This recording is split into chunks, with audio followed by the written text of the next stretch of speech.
Scars. I ran my fingers over the scar on my wrist. The thin pink line was almost healed, but still itched slightly under the sleeve of my uniform shirt.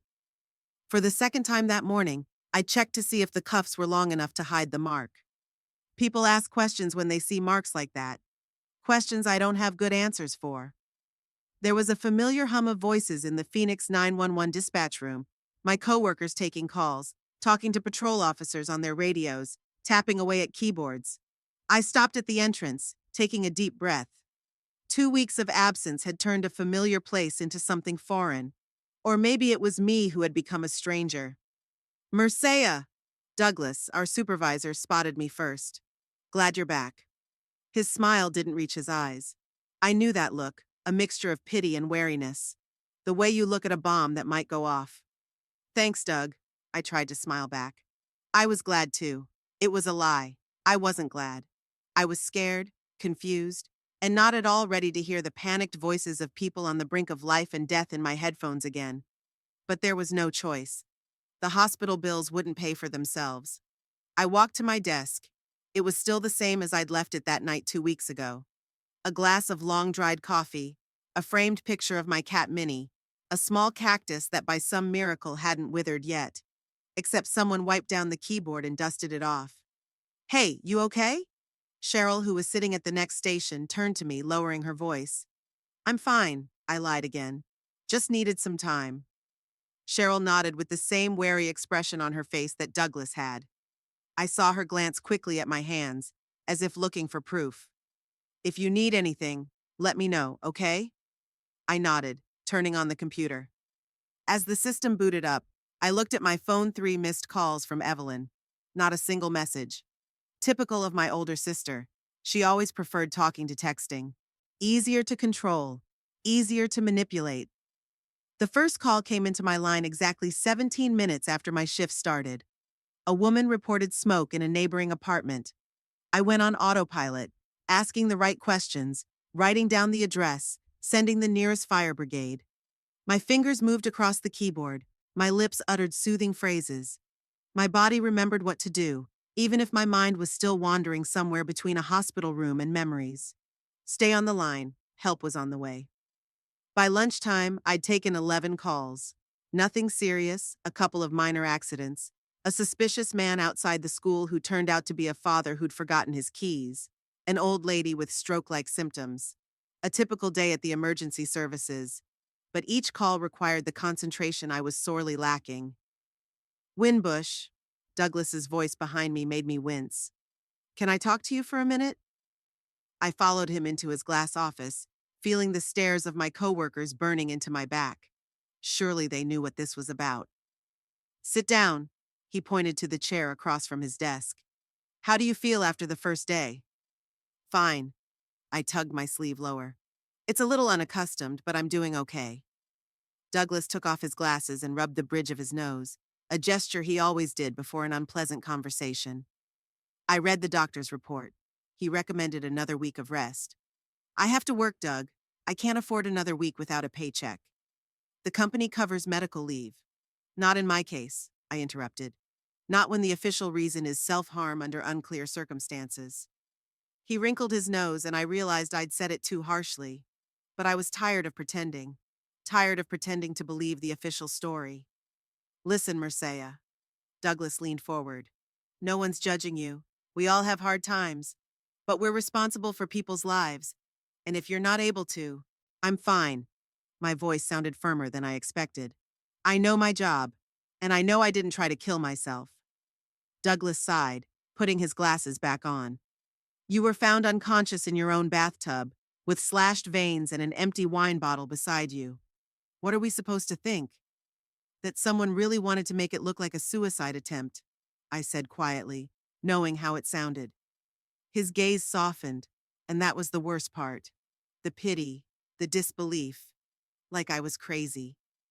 Your sister is very worried about you. She called me twice asking how you were doing. Of course she did. Evelyn was always there for me, always caring. The perfect big sister supporting her unstable, troubled little sister. That's the image she'd been building up over the years. I'll be watching you this week, Douglas continued. No overtime. And if I think you need more time to recuperate, I understand.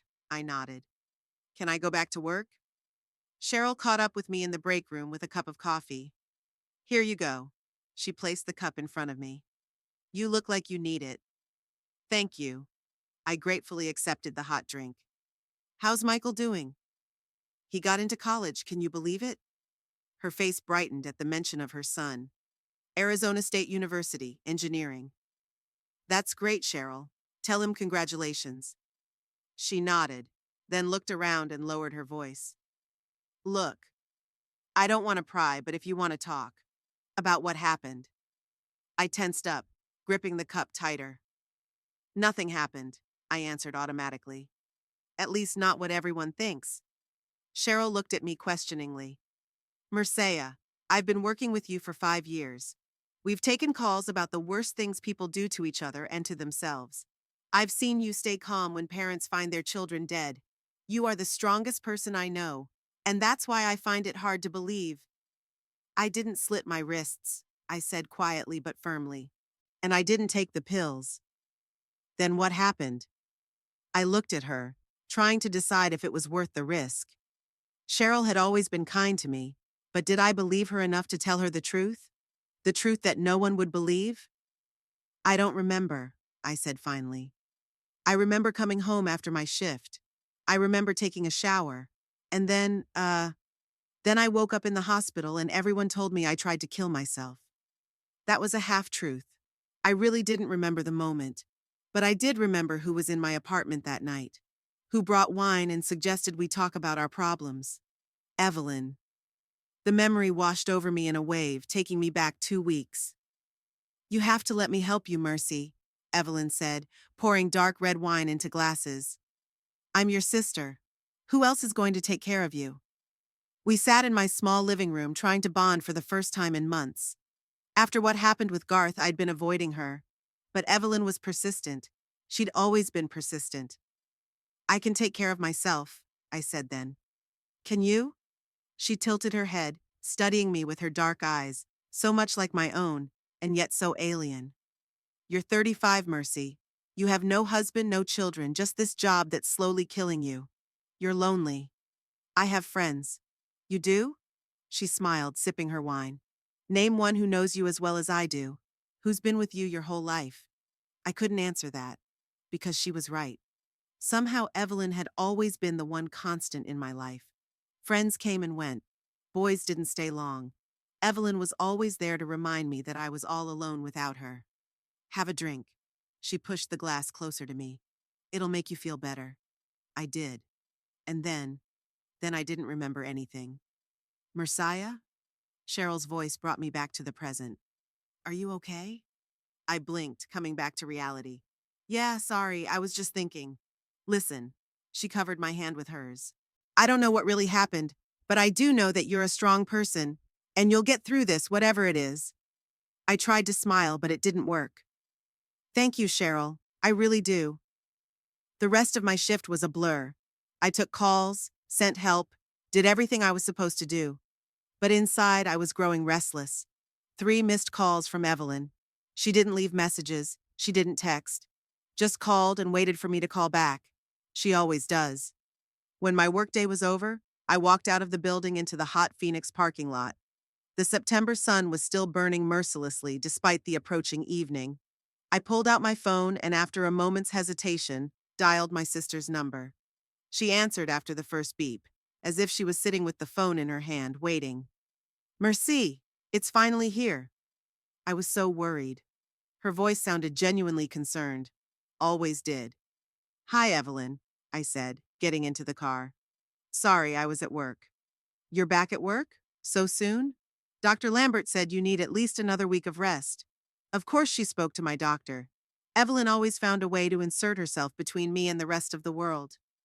I had to get back, I said, starting the engine. The air conditioner gave out a stream of hot air that was soon to become cool. Are you alone tonight? She asked with that peculiar tone that always made me feel interrogated. Yes, as usual. Maybe I should come over? I could make dinner, we could talk. Everything inside me clenched at the thought of Evelyn being in my house again. Not tonight. I said quickly. Too quickly. I was very tired. The first day had been hard. There was a pause. Mercy. Her voice became softer, almost hypnotic. You can't avoid me forever. I'm your sister. I love you. I want to help. I know, I lied. Just not tonight. When I got home, the first thing I did was check the lock on the door, then the windows. I knew I was being paranoid, but I couldn't stop. The apartment felt foreign, like someone had moved all the things a millimeter to the side. Logically, I knew no one was here, except for the neighbor who had been feeding Minnie in my absence. But something still didn't seem right. Minnie ran out of the bedroom, meowing loudly and demanding attention. I lifted the black and white cat into my arms, feeling her purring soothe my nerves. Hello, little one. Did you miss me? My phone vibrated in my pocket. A message from Evelyn. I need to talk to you. It's important. Call me when you can. I set the phone aside without answering. Instead, I went to the bathroom for the first time since that night. A crime scene as I began to think of it. It was clean, not a trace of blood on the white tiles or the edge of the tub. Someone, probably Evelyn, had cleaned it thoroughly, destroyed the evidence. I looked at my reflection in the mirror. A pale woman with dark circles under her eyes looked back at me. The scars on her wrists were the only physical evidence of what had happened, but I had no proof that I hadn't done it, only certainty. The certainty that my own sister had tried to kill me. The problem was, no one would believe me. Evelyn, sweet, caring Evelyn, who had always been there for me when I'd been sick, who took time off work to sit by my hospital bedside, who tearfully told the doctors about my past episodes of depression that I knew nothing about. They saw a loving sister. I saw a monster. And now I had to prove it before she tried to finish what she'd started. Empty house. I woke up to the sound of a siren. It always happens when you work as a 911 dispatcher for years. The sirens are haunting even in your sleep. Sleepily stretching, I fumbled for the nightlight switch. The light picked out the familiar shape of the room from the darkness. Only the bookshelf was half empty. I sat up abruptly, wiping my eyes. No, it wasn't my imagination. Where my favorite books had stood, there were now gaping, empty gaps. What the hell? I muttered, standing up. With growing alarm, I looked around the apartment. Gone was the plaid from the couch. Gone was the picture of my parents. Missing were 2 pillows and a vase from Garth. The coffee mugs were missing from the kitchen. Only 2 plain ones remained. The knife set was gone. There was no longer a collection of magnets on the refrigerator. Holy shit, I cursed, feeling panic coming on. Every missing item was a part of my life, my memories. I knew who had done it, and I knew why. My hand reached for the phone, but I stopped myself. There was no point in calling the police. What would I say? That my sister stole my stuff? I had no proof. Besides, Evelyn had a key to my apartment for emergencies. What if something happened to you, Mercy? She said, looking at me with fake, caring eyes. Who's going to help you? I sat down on the couch, trying to calm myself down. This was just another manipulation. Another attempt to make me feel crazy. A memory popped into my head. I'm 12. Evelyn is 15. I can't find my diary. Ransacking my room, crying, afraid my mom will find it and read my secrets. Maybe you just lost it, Mercy, she said, smirking. You always lose everything. A week later, the diary mysteriously appears under my pillow. See, I told you just forgot where you put it. There was feigned relief in her voice. But some of the pages didn't look the same. Someone was reading it. I got up and went to the bathroom. Carefully, I removed the bandages from my wrists. The wounds were healing, turning into pink streaks. When did you become so pathetic? I asked my reflection. When did it start? When did my sister decide my life was hers? Maybe it started when I was 8 and she was 11 and our parents died in a car accident. We were taken in by Aunt Lorraine, my mom's sister, who never wanted to have children. Evelyn and I were just the 2 of us against the world. No one will ever love you the way I do, Mercy, she said, cuddling me before I went to sleep. No one will ever understand you the way I do. I remembered those words. She said them over and over again. Whenever I had girlfriends, they strangely disappeared from my life. She said you were weird, Evelyn reported with feigned sadness. I was defending you. You don't need friends like that. When I started dating boys, they either dumped me or I found out something awful about them. He's lying to you, she whispered to me. I saw him with another girl, and it was always only Evelyn who stayed by my side. Only Evelyn loved me. Bitch, I spat out, looking at the empty half of my closet. Half the clothes were gone, all my favorite things. All that was left were simple, unassuming items. My gaze fell on the empty spot in the corner of the closet where a box of photos used to stand. A box that held evidence of my life before Garth. Before everything fell apart. Garth Pruitt. The thought of him made my insides clench. I met him 3 years ago at a charity race. He was an engineer for a construction company. You know, I'm a terrible runner, he said then, smiling. But it's for a good cause, right? He wasn't like the guys I usually dated. Calm, confident, with a gentle humor. I felt safe around him. Our relationship developed slowly. We went to the movies together, cooked dinner, walked his dog Buster. Of course, Evelyn hated him from the first time she met him. There's something wrong with him, she said after the dinner I'd invited her to. I can't say what, but I can feel it. A mother's instinct, you know. She always called her concern motherly, even though she was only 3 years older. I ignored her warnings. For the first time, I was truly happy with a man. For the first time, I could imagine a future. 8 months later, Garth introduced me to his parents. A year later, we started talking about a life together. Buster needs more room to walk, he joked. And so do you. I almost agreed. And then the messages started coming. At first, it was strange text messages from unknown numbers. I know what you're doing. Stop following me. Then Garth got an email with screenshots of me supposedly texting another man. Intimate photos I'd never taken. It's not me, I told him, feeling panic clutching my throat. I never wrote this. He wanted to believe me. I'd seen it. But doubt had already settled in him. Just explain, he said tiredly. If it wasn't you, then who did it? And why? I couldn't answer. I couldn't say my sister's name. It would sound crazy. And then Garth found an envelope in the mailbox. Inside were printouts of my messages to other men. Dozens of men. And a note, supposedly in my hand. You'll never be the one. Take it or leave it. He came to me that night with an envelope in his hand. I want you to be honest with me, he said, looking me in the eye. Just this once. Is that you?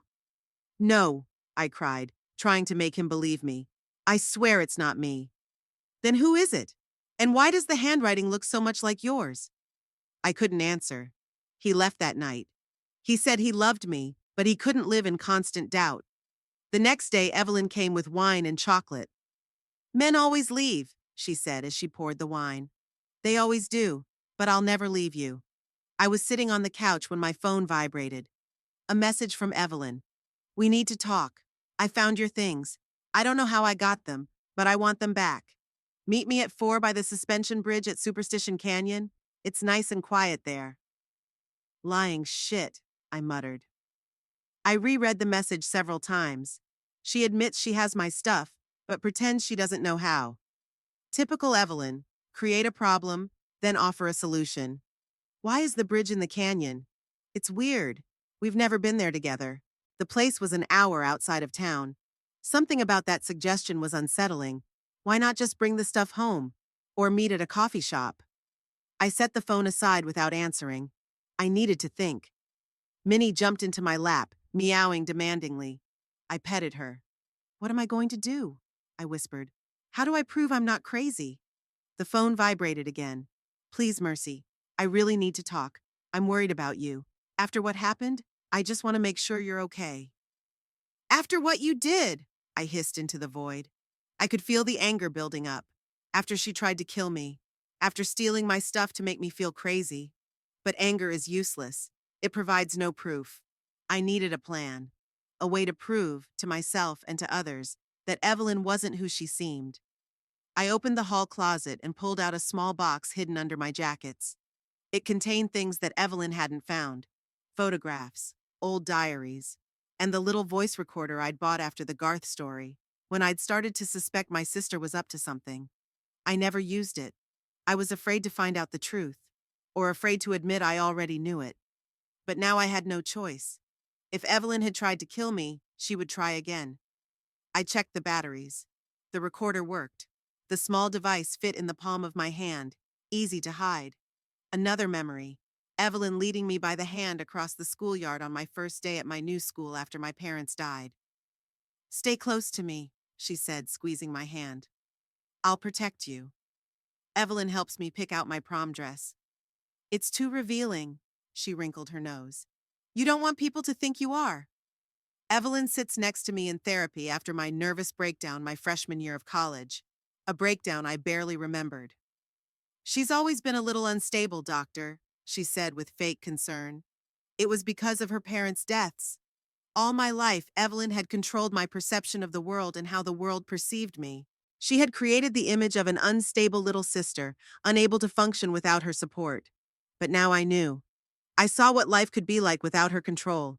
In those months with Garth. And Evelyn couldn't let that happen. I picked up the phone and answered, "Okay, meet me at 4 by the bridge, but bring all my stuff." As I sent the message, I felt strangely calm. The plan hadn't been formed yet, but I knew the first step. Meet with Evelyn, record the conversation, get her to confess. Risky. If she'd tried to kill me before, what was she planning now? But I had no choice. The phone rang almost immediately. Garth's number. I froze, staring at the screen. We hadn't spoken since he'd left 6 months ago. After the fifth ring, I answered. "Hello? Mercia? It's Garth. Yeah, I heard about what happened. About your, attempt." I closed my eyes, feeling my cheeks burn. Of course he knew. The whole town knew. "I'm fine," I said, trying to sound normal. "It wasn't me. I mean, I wasn't trying to—" "I know," he interrupted quietly. "I think I know what happened." I froze. "Your sister came to see me a week ago. Said you were in the hospital, that you'd tried. She wanted me to come see you. Said you still loved me. And you didn't come." I wanted to, but something about what she said seemed strange. She talked about you like she owned you. She owned you. And when she left, I found an envelope on the porch. It had pictures of you in it. Pictures of us that you should have had. I remembered the empty space in my closet where the box of photos had been. She took them from my apartment. She took a lot of things. I started thinking about those messages that were supposedly from you. That envelope with the printouts. How everything started happening right when we decided to move in together. "You think it was Evelyn? That she was sending messages?" "I don't know," he sighed. "But I want to know the truth. I should have believed you then." I felt my throat constrict.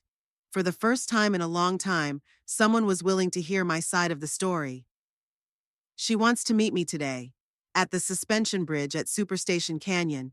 Says she found my stuff and wants it back." There was a pause. "Don't go alone," Garth finally said. "Please. I don't know what's going on, but something's not right. I have to find out the truth. I have to get proof. Otherwise, everyone will think I'm crazy for the rest of my life. Then I'll come with you. I'll wait nearby.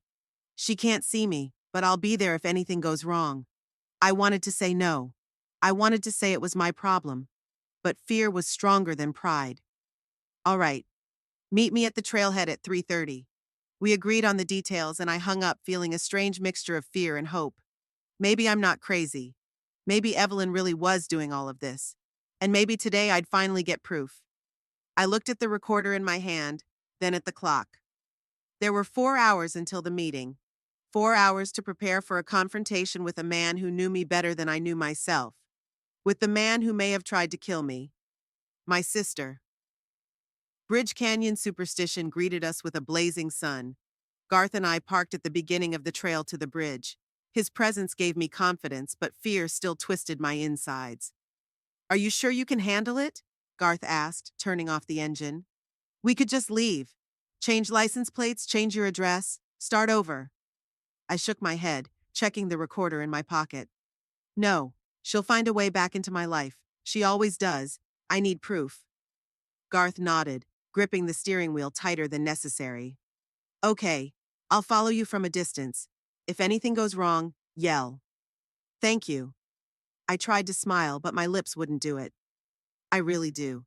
Thank you for believing me. I should have done it sooner." He didn't try to touch me or hug me goodbye, and I was grateful for that. We were not yet back to the point where touching would be natural. I got out of the car, and the dry desert air hit me with a wave of heat. I put on my sunglasses and moved down the trail that led deep into the canyon. The path to the bridge took about 15 minutes. The trail looped between rocks and cacti, descending to the river. It was still carrying its waters after the recent rains. The bridge appeared before me suddenly, a weathered wooden suspension crossing over a narrow part of the canyon. It hung about 30 meters above the river, held up by thick ropes. Evelyn was already waiting on the other side with her backpack at her feet. When she spotted me, she waved with exaggerated enthusiasm.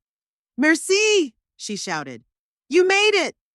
I switched on the recorder in my pocket and headed for the bridge. The first step made the structure sway. I gripped the railing tighter and moved forward. The bridge creaked, the planks sagging with each step. I tried not to look down, where a ribbon of water ran between the stones. A fall from that height left no chance of surviving without injury. When I reached the middle, Evelyn moved toward me.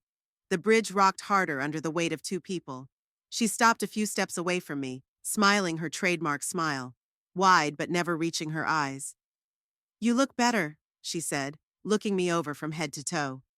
"No bandages yet?" "Where are my things?" I asked, ignoring her question. Evelyn pointed to the backpack left on the edge of the bridge. "Only the most valuable things are in there. The rest is at my house. You can take it all back whenever you want." "How did you end up with them in the first place?" She shrugged, taking a step closer. The bridge swayed slightly. "I have no idea. I just found a box of your things in my closet. You must have brought them yourself in some of your episodes." "Episodes?" My voice sounded harsher than I wanted it to. "Well, she made a vague gesture with her hand. "When you're not quite yourself." Anger flared up inside me, hot and bright. "I never brought my things to you. You took them from my apartment when I was in the hospital." Her smile didn't even waver. "Why would I do that?" "To make me feel crazy," I said, taking a step toward her. "Like you always did." Evelyn shook her head, and there was a fake worry in her eyes. "Are you starting again, Mercy? Dr. Lambert used to say that such paranoid thoughts can come back." "Don't you dare," I interrupted her. "Don't you dare act like I'm crazy. No one's saying you're crazy. It's just that sometimes you don't quite know what's going on." We both had rough childhoods, but somehow I'm the only one who ends up in situations where everyone thinks I'm out of my mind. Evelyn sighed, showing patience. "Because you have problems, Mercy. You've always been the more sensitive of the two of us." "You made it all up," I said, feeling my hands tremble. "You've been making everyone think I'm unstable for years. My friends, boyfriends, doctors, even myself." Evelyn watched with the same expression of fake concern, but something in her eyes had changed. Something cold appeared in the depths of her gaze. "Why would I do that?" she asked. "To control me, to make me always need you, to have me be your little broken doll." She laughed unnaturally. "You watch too many crime shows, Mercy. You're the one who sent those messages to Garth. You forged my handwriting. You made him think I was cheating on him." Evelyn stopped smiling. Her face hardened. "Garth? Is that idiot talking to you again?" "He's starting to realize what's going on. He sees right through you, Evelyn." The bridge swayed harder as she took another step toward me. There was less than a meter between us now. "Where is he now, your hero?"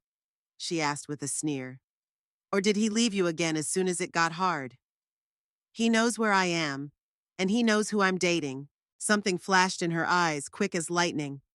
"You brought him with you?" She looked around as if expecting to see Garth. "You're the one who tried to kill me, that night in my apartment. You put something in the wine and then slit my wrists while I was unconscious." Evelyn froze, looking at me. She was silent for a few seconds, and I thought she was going to deny it. But then the corners of her lips slowly crept upward, forming a smile I'd never seen before. Cold, hard, alien. "How smart you are, Mercy," she said quietly. "Always too smart for your own good." My heart skipped a beat. I hadn't expected the confession. "Why? Why did you try to kill me?" "I wasn't trying to kill you, silly." She shook her head. "If I wanted to kill you, you'd be dead by now. I just wanted to teach you a lesson." A lesson? What kind of lesson? That you can't live without me. That any attempt to distance yourself from me will end in disaster. I stared at her, not believing my ears. All my life I'd known there was something wrong with Evelyn, but I'd never thought she'd admit it. You're sick. You need help. Her smile faded, replaced by an expression of icy anger. You're the one who's always had the problem, Mercy, not me. You're the one who can't function in society without my help. Because you made them think that, I shouted. You manipulated everyone around me for years. I was protecting you. She raised her voice too. Protecting you from people who would hurt you, who would use you and abandon you. Like Garth? He didn't hurt me until you intervened. Evelyn snorted with a snort of disdain that made me recoil. He just wanted to fuck someone regularly without paying for it. Her words stung like slaps. I felt tears coming but held them back. It wasn't true. Garth cared about me, and that's why you couldn't stand it. Why do you deserve all this and I don't? There was so much rage in her voice I took a step back. Why do you always get everything? What are you talking about? You've always had more friends, boyfriends, and none of them have ever seen the real me, she screamed and echoed off the canyon walls. They only saw the facade, my mask. They admired the image I created, not who I really am. When they looked deeper, they ran away. All except you. I looked at her, seeing for the first time not a confident older sister, but a frightened, angry woman who had spent her life pretending to be someone else. Evelyn, don't look at me like that.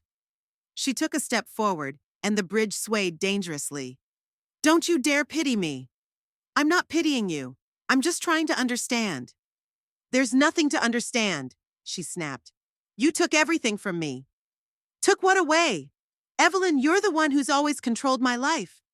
You took your parents, she said, and her voice broke.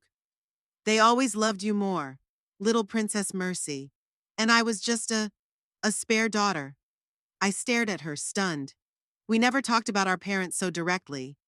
That's not true. They loved us both. You don't even really remember them, Evelyn said bitterly. You were 8 when they died, and I remember every time Mom pulled me away to hug you. I shook my head, not believing it. If you hated me so much, why did you take care of me after they died? She laughed, but there wasn't an ounce of mirth in that laugh.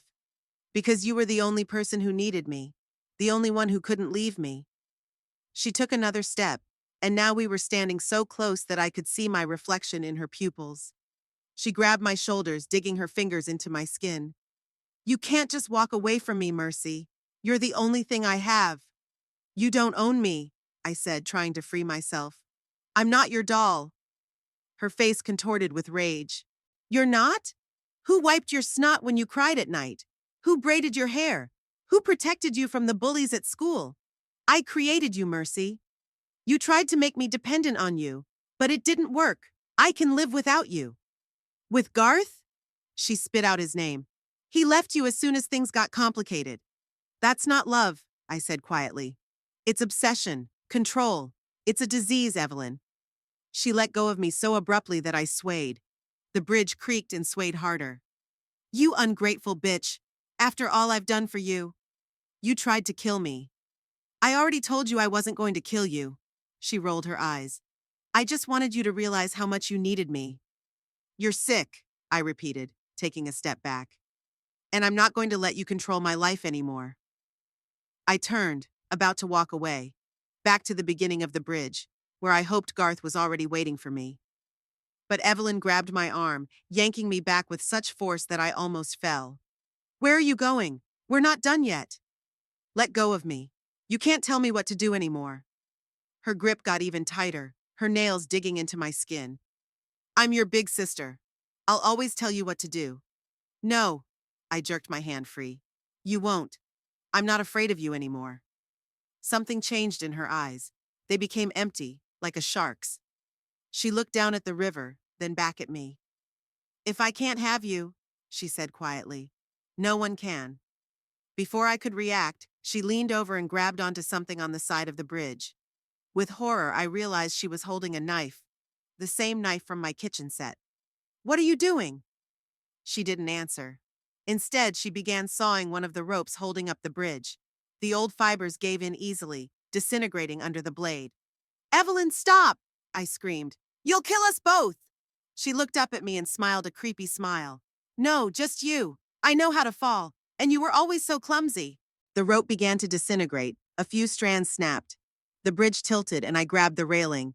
Evelyn, please, think about what you're doing.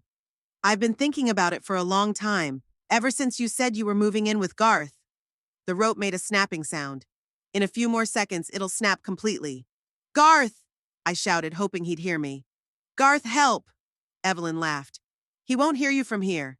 And even if he did, he wouldn't get there in time. I looked around in a panic. I took a deep breath and lunged forward, trying to push her away and run past her. But she was ready. She bounced to the side, and at the same moment the rope snapped with a snap. The bridge tilted, the planks parted, and I felt myself falling. At the last moment I grabbed the edge of the plank. Now I was dangling over the abyss, held up only by my hands. Evelyn stood over me, a look of satisfaction on her face. Evelyn, help me, I breathed out, feeling my fingers slipping. She leaned closer, and for a second I thought she was going to help me. But instead, she squeezed my hand tighter, keeping me from falling. On the suspension bridge, my sister squeezed my hand tighter, she said dreamily. I thought she was saving me until I saw her smile. She smiled a cold, alien smile. It's the only way to keep you silent forever, she whispered, and let go of my hand. I felt myself falling, the air whistling in my ears.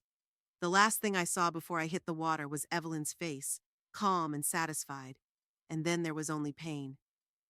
Bottom cold, pain, darkness. I regained consciousness in the water, choking and trying to figure out where the top was. My hands were frantically searching for direction, my legs dangling helplessly. Every movement felt like agony in my left shoulder and right ankle. Finally, my head broke through the surface. I gulped greedily for air, coughing and spitting. The river current in Superstition Canyon was weak, but enough to carry me. It saved my life.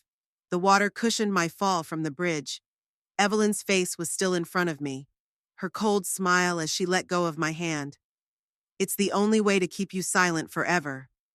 My left arm hung like a whip, erupting in pain when I tried to move it. With my right, I tried to row toward shore. My right leg wasn't obeying well either. My ankle was throbbing. I could see a small shoal ahead. Gathering my strength, I headed for it. I clutched at a tree root and struggled out of the river, collapsing on the sand, gasping with pain and exhaustion. Water dripped off my clothes, the cold creeping under my skin. I was shivering, but I had to move. With an effort of will, I sat up. The pain in my ribs made me hiss. Carefully, I groped for injuries. My left shoulder was swollen, dislocated. My right ankle was swollen too. Many cuts and abrasions covered my body. I was alive, but in bad shape. Looking around, I tried to get my bearings. The river had carried me about 300 meters from the bridge. There was no turning back. Evelyn might be waiting there to make sure her plan worked. Up ahead, the canyon was widening. There could be a path up there. I decided to move downstream. Standing up proved to be torture. After several attempts, I found a stick and used it as a crutch. Every step was painful. Sharp stones cut into my feet. The sun was blinding my eyes. I walked with clenched teeth. One step, one more step. Not thinking about the pain, just walk. Time dragged on. The sun was slipping toward the horizon, the shadows lengthening. The temperature was dropping, and I was shivering more and more. We had to get out before dark. The canyon widened. Bushes appeared. Most importantly, I noticed footprints in the sand. There was a hiking trail. Finally, I saw a trail going up the slope. Next to it was a sign. Exit to the observation deck, 1 kilometer. 1 kilometer. In my condition, it seemed endless. But I had no choice. I started climbing. The path was steep. I climbed slowly, stopping often. My leg twisted. My shoulder throbbed. Halfway up, I tripped and fell, hitting my ribs on a rock. Tears spurted from my eyes. At that moment, despair washed over me. Wouldn't it be easier to stay here? But the image of Evelyn with her satisfied smile made me move. I wouldn't give her that pleasure. When I reached the top, the sun was almost hidden. The observation deck turned out to be a small space with a couple of benches. There was a dirt road leading away from it. I collapsed on the bench. My clothes were still damp, and the wind was chilling me to the bone. But I was close to salvation. Now I had to find my cell phone. My cell phone had been destroyed by the water. So was my voice recorder with Evelyn's recording of the conversation. In the distance, I could see a building. Gathering my strength, I went there. It turned out to be a ranger station empty now. There was a sign on the door indicating an emergency phone number. I walked around the shack and found the phone in a protective box. It was working. With trembling fingers, I dialed Garth's number. Not the police, not the ambulance. Garth. He was the only one who knew where I was and who I was with. He answered almost immediately. Garth Pruitt. Garth. It's Merkaya. Mercy, where are you? I lost you at the bridge, then I saw your sister alone.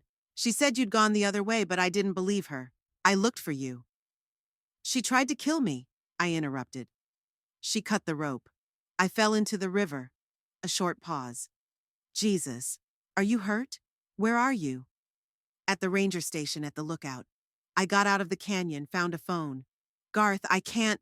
My voice broke. I can't keep going. Don't move, I know this place. I'll be there in 20 minutes. Hold on. I slid down the wall, holding the phone. She confessed to everything.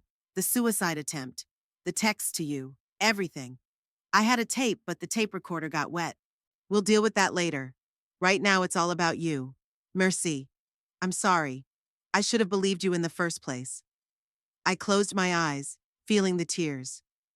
Just come, I whispered. Please. I'm on my way.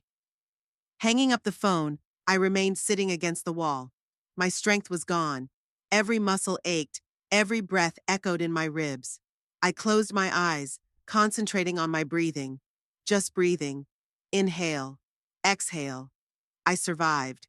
The sound of a car snapped me out of my daze. The headlights were blinding. Then the car stopped. Garth jumped out and rushed toward me. Mercy! He dropped down beside me. God, what did she do to you? She pushed me off the bridge, I tried to joke. I think I have a dislocated shoulder, maybe a broken leg. And ribs. Garth touched my face gently. We need to get you to a hospital. Now. I shook my head. No, not the hospital. They'll contact my emergency contact, and that's Evelyn, he finished. Yes. I don't want her to know I survived. Not yet. Not until I have proof. Garth frowned. You're seriously injured. You need help. I know, but not in a hospital. Please, Garth, just take me back to your place, just for one night. I have to decide what to do. He hesitated. All right, one night. But if you get worse, I'll take you to the hospital, even if I have to tie you up. I smiled weakly. Fair enough.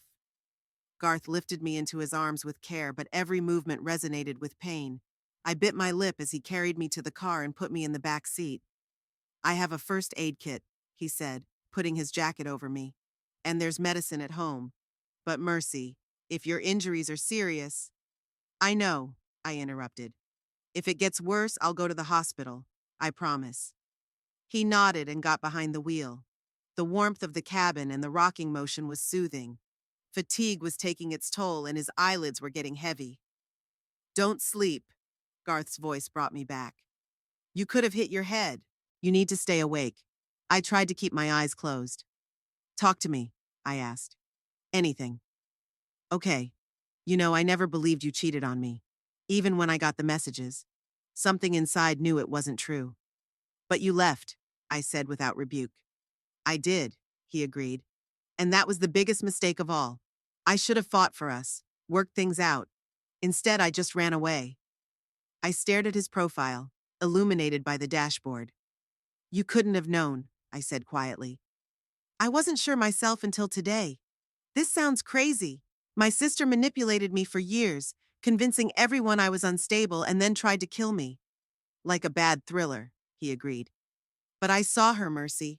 I saw the way she talked about you. Like you were her thing, not her sister. The car turned off the road. Garth's house was on the outskirts of Phoenix, a quiet suburb. Do you still live there? I asked, fighting sleep. Yeah, nothing's changed. He looked at me for a second. Well, except for one thing. Buster will be happy to see you. Buster. His retriever, the one we used to walk a lot, who slept at my feet when I stayed at Garth's. The thought of meeting him made me feel warmer. The car stopped in front of a one-story house. A barking sound came from it, and when Garth opened the door, we were greeted by Buster, tail wagging. He recognized me, and despite his excitement, knew something was wrong. Instead of jumping, he whimpered softly, nuzzling his nose into my hand. "Hey, buddy," I smiled weakly. I missed him too. Garth carried me into the living room and laid me gently on the couch. "I'll get the first aid kit and some clothes." I stayed lying down. Buster lay next to me, never taking his eyes off me. Garth returned with a first aid box and a stack of clothes. "We need to get the wet clothes off and assess the damage," he said. "Yeah, can help if you'll let me." In another situation, I would have been embarrassed, but now I just nodded. "Please." He gently helped me out of my wet clothes. I tried not to look, but I couldn't help but sigh when I saw the bruises on my ribs. "It looks bad," he said, groping carefully. "I think it's cracked, but not broken." "And the shoulder?" He examined his left shoulder, swollen and unnaturally twisted. "Definitely dislocated. It needs to be repositioned, but mercy, I'm not a doctor. I could do it wrong." "Do you have any experience?" "I fixed Ben's shoulder after an ATV accident," he admitted. "But that was a long time ago." "Still," I smiled weakly, "we don't have a choice. If we don't get it fixed now, it'll be worse in the morning." Garth was unsure, but nodded. "Good. But first the painkillers. I'm warning you, it's gonna hurt." "It already does," I replied. "I don't think it's going to hurt any worse." I was wrong. When Garth jerked my shoulder back into place, the pain was so intense that my eyes flashed white. I screamed and lost consciousness for a moment. When I came to, Garth was already bandaging my shoulder. "I'm sorry," he said, "but the worst is over. It's still there."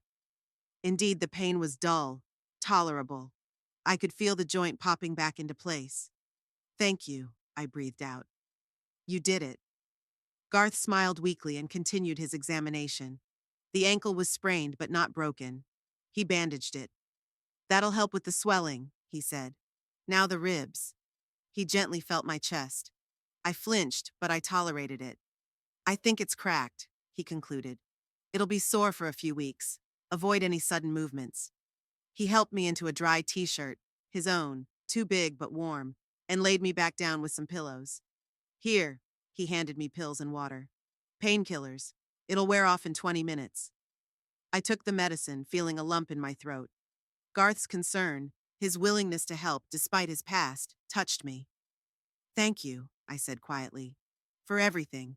You didn't have to—" "I did," he interrupted. "I left you when you needed me. I won't make that mistake again." Buster moved closer and rested his head on the edge of the couch. I stroked him, finding comfort in the simple contact. "Are you hungry?" Garth asked. I could cook something. It was only now that I realized how hungry I was. I hadn't eaten anything all day. "That would be great," I nodded. "Get some rest. I'll be back soon." When he went into the kitchen, I closed my eyes. The events of the day raced through my mind: the meeting on the bridge, Evelyn's confession, the fall, the struggle with the river, the journey to salvation. I had survived. Despite my sister's best efforts, I was still breathing. But what next? The recorder's destroyed, the tapes are lost. I have no proof. It's my word against hers. And given how skillfully she'd constructed an image of my instability, who would be believed?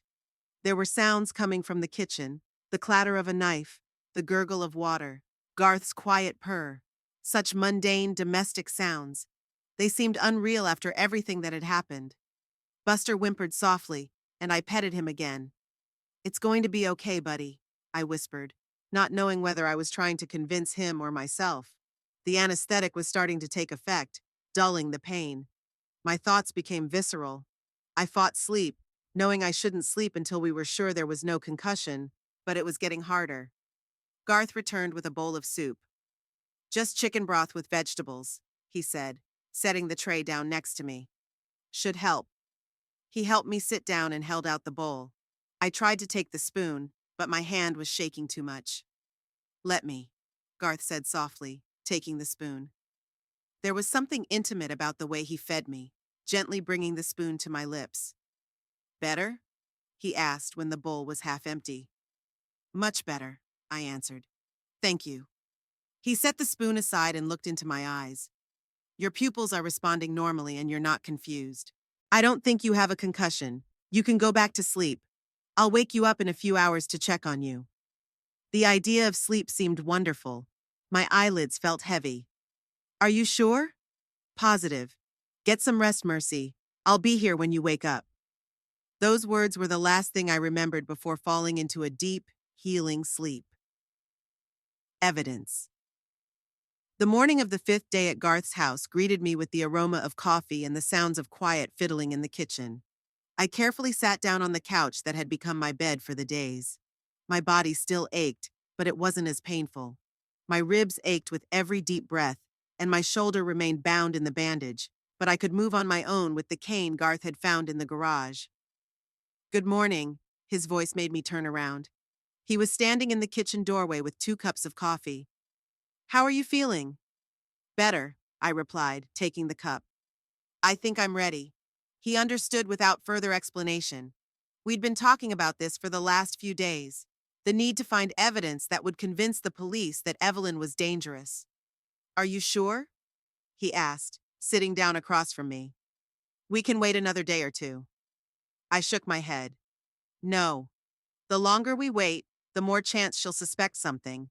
She still thinks I'm dead, and that's our advantage. Garth nodded, though I could see the worry in his eyes. He'd become my ally these days, my support in a fight that seemed almost hopeless. I've prepared something, he said, rising. Wait here. He went out and came back with a cardboard box, which he placed on the coffee table in front of me. What is it? I asked, setting my coffee down. I started collecting it after we broke up. At first, I just couldn't bring myself to throw away the things that were connected to you. Then, when I started noticing weird things, I started collecting with purpose. He opened the box and pulled out a stack of printed emails. These are messages supposedly from you. The ones where you, he hesitated, describing encounters with other men. I picked up the first email and ran my eyes over it. With each line, my face burned more. It was so explicit, so vulgar, it seemed absurd. Garth, you realize I would never write anything like that, don't you? I do now, he nodded. But then, I was distraught then. The address was yours. Some of the phrases sounded like yours. Photographs. Photographs? I asked, feeling a new wave of horror. Garth pulled out an envelope and held it out to me. They came with some of the letters. I hadn't looked at them since we broke up. With trembling hands, I opened the envelope. Inside were pictures of a naked woman. I couldn't see her face, but it was clear at a glance that it wasn't me. A different figure, different proportions. It's not me, I said, handing the envelope back. It's not even close. I know. He put the pictures away without looking at them. I know now. But at the time, the pictures were blurry, deliberately taken to hide the details. And I was so shocked I didn't look closely. I leaned back, feeling angry not at Garth, but at Evelyn. At her willingness to ruin not only my life, but the life of the man I loved. What else do you have? Garth continued to retrieve items, notes supposedly written in my hand. The forgery was skillful but noticeable if you knew what to look at. Strange gifts I had sent after the breakup. Screenshots of messages from unknown numbers. After you called me from the canyon, I started systematizing it, he said. And I noticed something interesting. He laid out the screenshots in chronological order. Look, in the first few posts, the style isn't yours at all. Too many exclamation points, weird abbreviations you don't use. But over time, they start to look like the real thing. Someone learned to imitate your style. I looked through the posts and saw that he was right. The early forgeries were obvious, but the later ones became so similar that even I would have hesitated, not knowing for sure that I hadn't written them. She practiced, I said quietly. Years of watching how I wrote, how I spoke, and learning to imitate. And not just with messages to me, Garth continued. Look. He pulled out another stack of papers, printouts of messages sent supposedly from my address to various people, coworkers, friends, even doctors. I think I'm being followed. Do you notice it too? I can't sleep anymore. They come at night and watch me. Sometimes I hear voices telling me to do bad things. Is that normal? The letters became more and more disturbing. Some contained threats, others incoherent paranoid musings, all signed with my name. Where did you get this from? I asked, feeling nauseous. From your coworkers. After you called, I contacted a few people from 911. Said I was worried about you and wanted to know if they'd noticed anything strange about your behavior before the incident. And they showed you these letters. Yes, they've been getting them for the last few years. Rarely at first, then more often. Most of them didn't take them seriously. They knew you weren't like that. But gradually, with each new message, the doubts grew. Especially when your sister spoke so convincingly about your problems.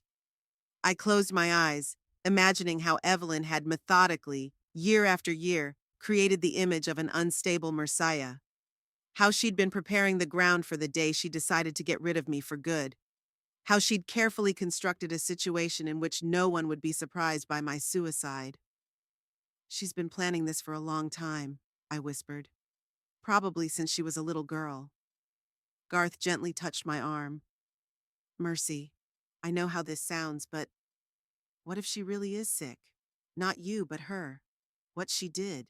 The way she methodically planned it. Those are not the actions of a healthy person. I shook my head. Being sick doesn't justify it. She knew what she was doing, knew she was hurting, and enjoyed it. We spent the afternoon organizing the evidence. Photographs, texts, letters. It all added up to a frightening picture of years of manipulation. But it was all circumstantial. Nothing linked Evelyn directly to the forged messages or the attempted murder. We need something more substantial, I said that evening, putting the papers aside. Something that would indisputably prove her guilt. Garth tapped his fingers on the table thoughtfully. What if he could find the originals of those emails on her computer? Or the device she'd used to send the messages?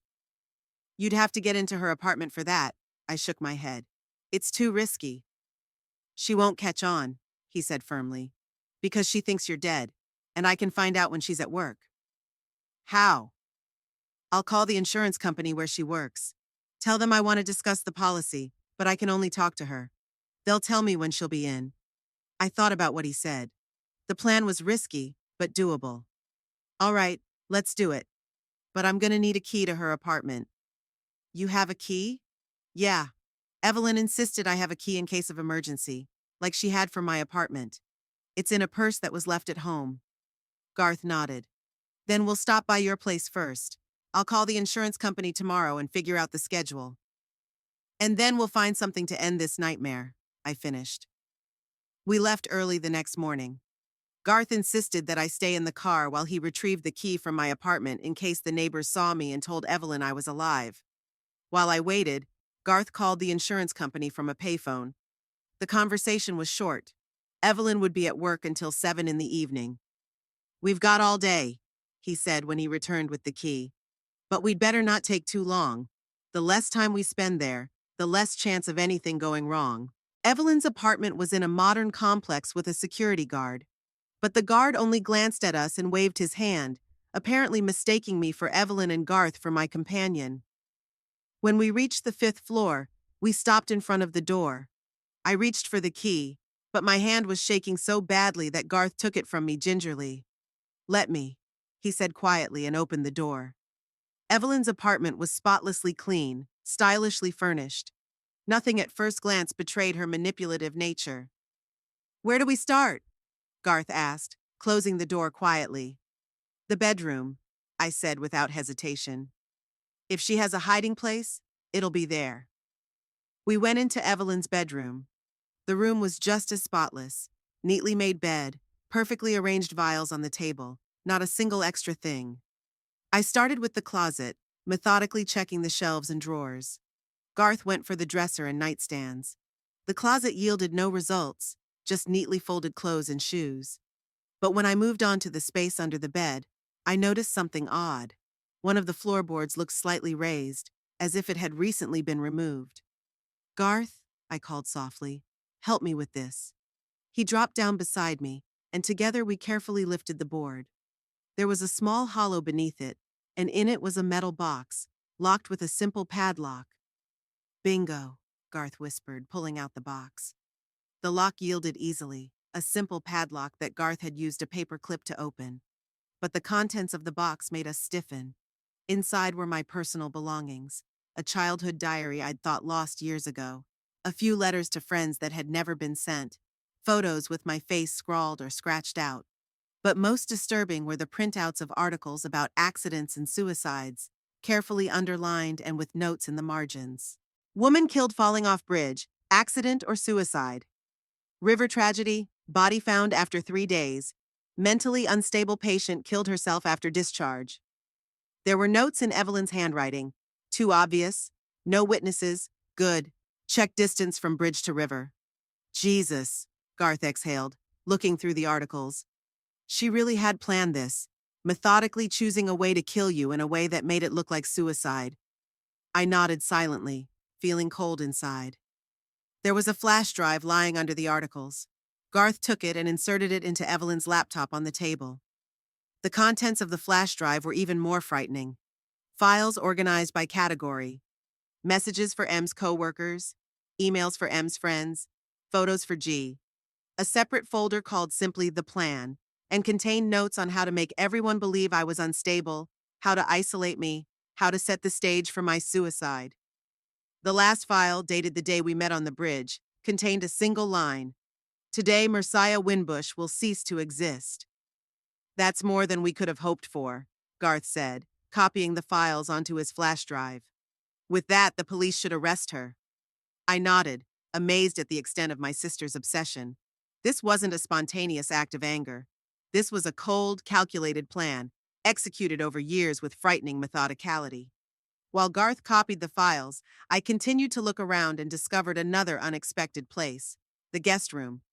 Garth, I called, disbelieving my eyes. You need to see this. He came over and we both froze at the door.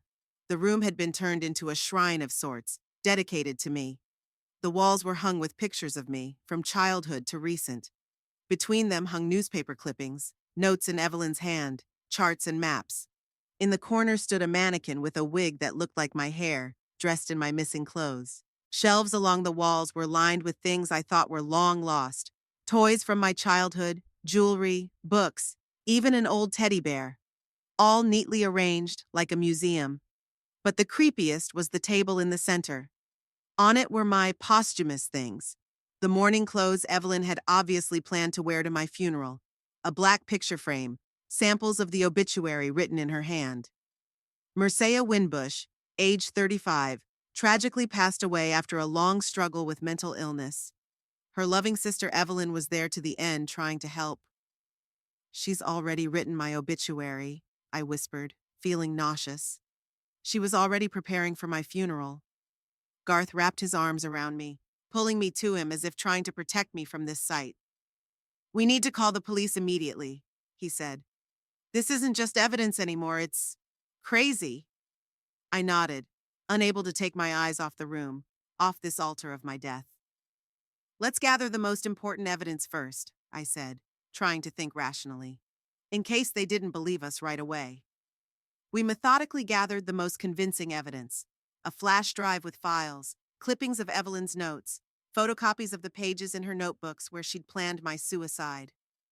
Garth took several pictures of the room on his phone, trying to capture every detail. When we were done, I took one last look around the apartment where my sister had planned my destruction and felt strangely devastated. All this obsession, all this effort, what was it for? What had I done to deserve such hatred from my own sister?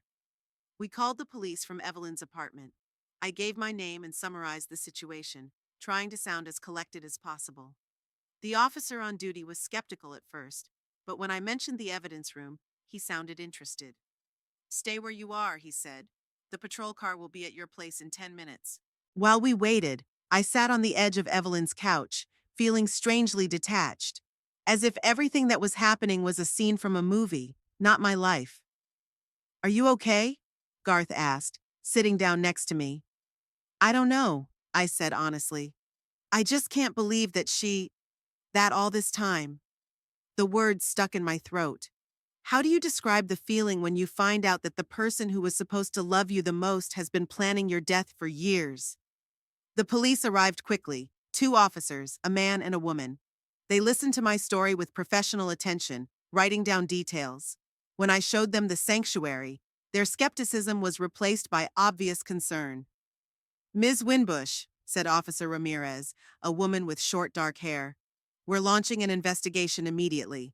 You will need to give a formal statement, but first we will arrest your sister and ensure your safety. After that, events unfolded rapidly. Additional officers arrived to collect evidence. Forensic scientists photographed and packaged evidence. Garth and I gave our initial statements in the apartment, and then we were released with a promise to come back the next day for a detailed interview. In the evening, already at Garth's house, I received a call from Officer Ramirez. Evelyn had been arrested and was in custody. She did not resist, but she did not admit guilt. According to the psychiatrist's preliminary evaluation, she showed signs of severe personality disorder. What now? Garth asked when I was done talking. I stared out the window at the fading dusk. The question was simple, but the answer was infinitely more complex. We need to get out of here, I said finally. Too many memories. Too many her. Where to? I don't know. Somewhere where no one knows me. Where Evelyn isn't. Garth nodded, not trying to dissuade me or suggest I stay. I'm going to need time, I continued. To figure things out. To testify at the trial, to finish things here. I can help, he offered. If you want. I looked at him, a man who'd been a victim of Evelyn's manipulations too, but who'd found the strength to help me, to believe when no one else would. Thank you, I said sincerely. But I need to do this on my own. I have to learn to live without the constant scrutiny, without Evelyn's ever-present presence in my head. He nodded understandingly, not trying to change my mind.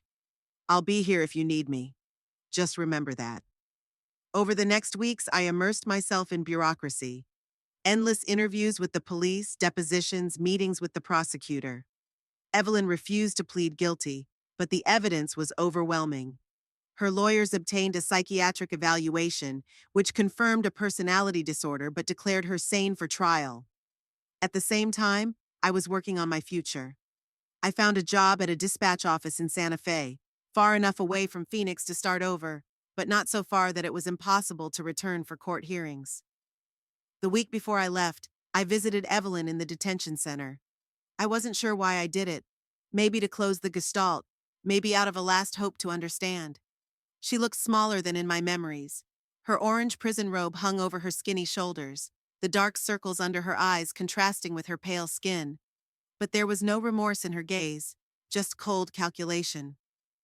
You survived, she said instead of greeting me when we sat on opposite sides of the glass. I always knew you were stronger than you looked. Why, Evelyn? I asked, ignoring her comment. I just want to understand. She tilted her head, studying me like an entomologist studies an insect. You really don't understand, do you, Mercy? You've always been so whole, even as a child. You had a light inside you that attracted people. That got our parents' attention. I was just, a backdrop for your glow. That's not true, I countered. Our parents loved us equally. She laughed a dry, unpleasant laugh. Do you really believe that? Every time you had a runny nose, the whole world revolved around little Mercy. And when I had a high fever, Mom just left the aspirin on the nightstand and went off to comfort you because you were upset about some school project. I was silent, trying to remember that particular event, but I couldn't. In my memory, my parents had always been caring to both of us. Even if that were true, I finally said, it doesn't excuse what you did. You manipulated my life, ruined my relationships, tried to kill me, Evelyn. I just wanted to be the only one who mattered in your life. She leaned closer to the glass. Like you were to me. In that moment, I saw the depth of her pathology. Evelyn truly believed that her love, painful, possessive, destructive, entitled her to my life. I'm sorry you feel that way, I said, standing up. But I never belonged to you, and I never will. As I turned to leave, she called out to me. You think you're free of me? Her voice was calm, almost gentle. But I will always be a part of you. Every time you look in the mirror, you see me in your features. Every time you meet a new person, you wonder if they're manipulating you like I am. I'm inside you forever, sis. And no amount of moving is going to change that. I didn't turn around, didn't show how deeply her words had hurt me. I just kept walking until I was out of the building where I finally let myself exhale. She was right, at least in part. The scars she'd left behind wouldn't heal completely. The distrust, the constant vigilance, the fear of manipulation, all of it will stay with me. But recognizing the problem was the first step to a solution. And now that I knew the truth, I had a chance to heal. The day I left, Garth helped me load my things into the rented van. Our relationship remained in limbo, not renewed, but not definitively over either. We both realized that now was not the time for romance. You can call if you need anything, he said as we stood outside my loaded car. Anything. Thank you. I reached out and squeezed his palm. For everything. I couldn't have done it without you. You would have, he smiled. You're stronger than you think. You always have been. He didn't ask when I'd be back, or if I'd be back at all. Didn't ask me to call every day. Didn't try to keep me with promises or emotional blackmail. For that, I was more grateful to him than for all the practical help he'd given me. Goodbye, Garth, I said, getting into the car. Goodbye, Mercy, he corrected. Not goodbye. I left Phoenix early in the morning when the city was just waking up. The road ahead was deserted and straight, heading toward the horizon. I turned on the radio and opened the window, letting in the fresh air filled with the smell of the desert. Evelyn's trial would begin in a month. I'll be back to testify, and then I'll leave again. Maybe someday I'll be able to think of Phoenix without pain, of my sister without fear. Maybe someday I'll be able to build a new relationship based on mutual respect and healthy boundaries, not manipulation and control. But right now, I need time. Time to heal my wounds, to learn to trust my instincts, to discover who I am without Evelyn's shadow hanging over my every decision. The road dissolved beneath my wheels, the sun rising over the mountains, and I felt strangely light, despite the weight of recent events. For the first time in years, I was truly free to decide for myself where to go and who to be. It was frightening, but also inspiring. In the rearview mirror, Phoenix grew smaller and smaller until it was a blur on the horizon. I didn't look back. The future lay ahead, uncertain, but my own.